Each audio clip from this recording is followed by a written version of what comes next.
All right, this video I'm going to demonstrate the differences between the miscellaneous input board and the auxiliary input board. They look identical in some ways, but they have different markings on them. On the newer miscellaneous port that's brand new in 2023, it's labeled safety inputs, and you have two safety inputs here.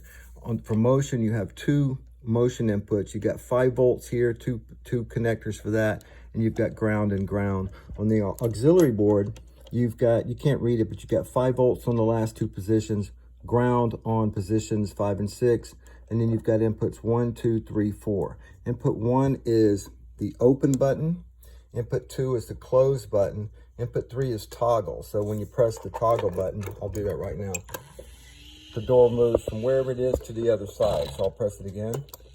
That way you just press one button to open, one button to close. Then I've got a hold mode switch here as well, which connects to position number 4. And the way that works is if you're using auto close mode, this will, if you flip this switch, it will open the door and the door will stay open indefinitely. And then when you release the switch, the door closes again. I don't have auto close turned on, but if you had auto close on, you could use a light switch. You can use any type of toggle switch like this. See the difference between a push button and a toggle. You would need to flip a switch to make the connection between the 5 volts back to input 4. Now on the safety input, I've separated it onto its own board recently. So now what happens is on the miscellaneous input, if the door is closing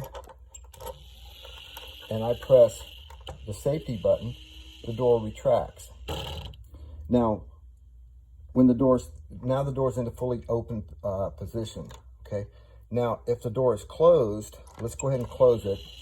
I pressed the close button. Now the door is fully closed, okay? If I press the safety button, nothing happens because safety only works while the door is closing. Now, if I press the motion button, I haven't turned it on. Let's go turn this on. So we would go in here and go to I12. I12 is motion. I1 is safety. They're not labeled specifically safety and motion because they're generic. But in this case, we're connecting them up to this board for the purpose of having them as safety and motion. Okay, so if we press the motion button, now the door opens. If you had auto close enabled in the menu, the door would close after a few seconds. And then if you press safety, the door will retract. Okay, so again, you've got open, and you see the result on the screen. I pressed open, press close. I'm going to press toggle right here. There's toggle. I'm going to flip the hold mode switch. Hold mode on, and it would open the door and keep it open. When you release it, hold mode off. Okay. Safety, you would only see it on the screen if the door is closing, and the door is closed now. So motion